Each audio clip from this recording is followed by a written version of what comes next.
Hi everyone, a very warm welcome to you all for the fifth annual conference on Women Who Code Connect India 2021, sponsored by VMware. I am Kanika Goel, lead application engineer with VMware and Women Who Code leader with Bangalore chapter. Welcome you all for the much awaited event. Thank you all for joining us today. We have an eminent speaker for welcoming keynotes for Connect 2021 grand opening, Sangeeta Giri. Senior Director with VMware, she is responsible for cloud management, cloud health business operations across APJ and Australia, leading regional teams to manage the end customer revenue. Her responsibilities include cross-functional coordination with global team product marketing development for long-term strategic partnerships to grow and execute business in each country across APJ zone. Outside her work, Sangeeta is an advanced deep sea diver, an international sailor, and supports her sister's non-profit named Sahas Foundation, which is around focusing educating children on child abuse. A very warm welcome to Sangeeta Giri. Thank you, Kanika. Thank you so much. I hope I'm audible. Yes. Good morning, everybody. Thank you for taking time off and joining us here today. This is such an interesting event, and I feel really privileged to be the one opening it. At the outset, I must admit I'm probably the wrong person to set context to a seminar like this. Now, here's why. So my grandmother and mother were both double PhDs in their life, both single women who brought up two daughters. And the only important thing that they focused on was educating us so we could survive and build a career for ourselves. And of course, put food on the table for us and support a few people around us. And coming from that time, marriage for my family was one of the aspects of life and not a big thing that most parents at that time focused on, which we saw all around us. Now, to do all this and create a career for three generations of women, resilience was something that was part and parcel of our lives, be it education, be it sports, be it work-life balance, or whatever life threw at you.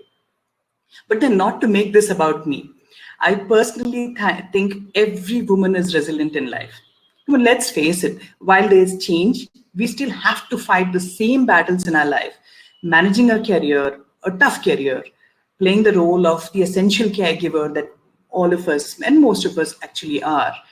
We're the emotional thread that binds every family, and that kind of list just goes on. Now, for some of us, due to various reasons, step off this path. We end up focusing on something at that time that needs more attention, which is a good thing. Now, it doesn't make us less resilient.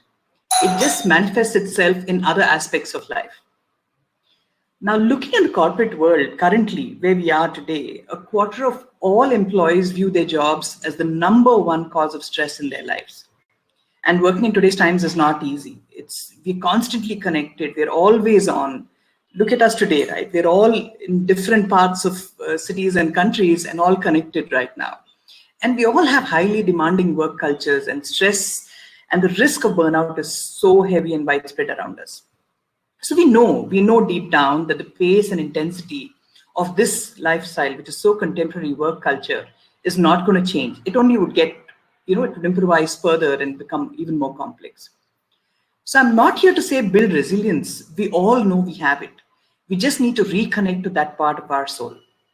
Now, more than 5 decades of research point to the fact that resilience is built by attitudes, behaviors, and social supports that can be adopted and cultivated by anyone. There's so many factors that lead to resilience. And some of them which we hear are around optimism, having the ability to stay balanced, managing a strong, difficult set of emotions that we're constantly facing, building a strong social system around us, and more than anything, the ability to bounce back. The good news is that because there is a concrete set of behaviors and skills associated with resilience, you can learn to hone these attributes. I'm sure in your career, many of you would have realized that you have to by default work harder being a woman just for an equal opportunity. And that's reality, ladies. And we've seen that, in so many phases of our lives. So why do some women thrive professionally while others get passed over for career opportunities, especially when you have to advance your career? The answer is often a lack of resilience and resistance to taking risks due to so many different factors, right? For women, it is especially important to develop greater bounce back skills and gain more comfort with strategic risk taking. It's really, really important. Fortunately, now the ability to transform challenges into growth and also to leverage leadership skills to one of the best advantages that we can learn from.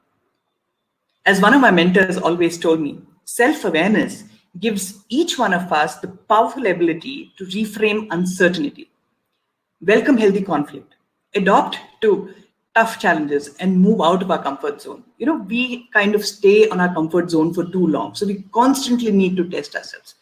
And that's how we always find the advancement and help us dream bigger. There's so much of research going on right now with COVID, and one of the ones I read recently was by McKinsey. And according to McKinsey, 1 in 4 women considered downshifting or even abandoning their careers as a result of COVID-19. And this is primarily due to the measures, due to the increased domestic responsibilities. Now, that's a tough one, right? That's a very large number of women who had to move out. Now, here's what I find the IT industry more accommodating and easier for us. Women who code, it's all the IT industry folks and all of us here. So technology, we know, is a really, really progressive industry. A very large reliance on intellect over brute force. So this is not offensive to the men out here, but genuinely, right? It's an industry which does rely very heavily on intellect. Now, companies around us are making serious efforts to build a more inclusive workspace.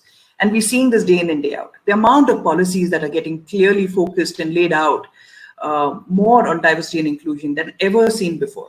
Every single day we read it in the papers, we see it in the news. So IT is the future that you definitely cannot ignore. Everything that we're touching, our lives today, has technology, from switching on the oven remotely to connecting around the world. There's so many new technologies that are around us now. The new, like AI, ML, the multi-cloud, the digital experiences, the move to SaaS, and what have you.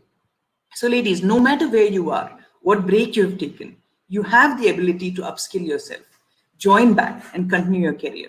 Never give up. The IT industry and many organizations, including VMware, are constantly working towards upskilling women who've been on career breaks. Now, being a mother myself and a working woman for the last 26 years, I've always, like many of you, wanted to prove myself that I could balance both. Now, my advice is always find a mentor.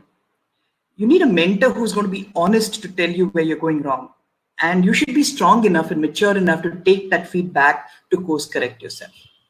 I can't end without saying this. Technology is the bedrock of any industry, and no other industry is blazing it ahead at this pace. So look for a career in IT sales. I've been here for 26 years in IT sales and been loving every day of it. There aren't too many women in technology sales today and haven't been in the past either. So let me sum it up, ladies, by saying the bedrock of modern life is a resilient IT backbone, just like we women are. So thank you and have a good day and enjoy the next set of sessions that are out here.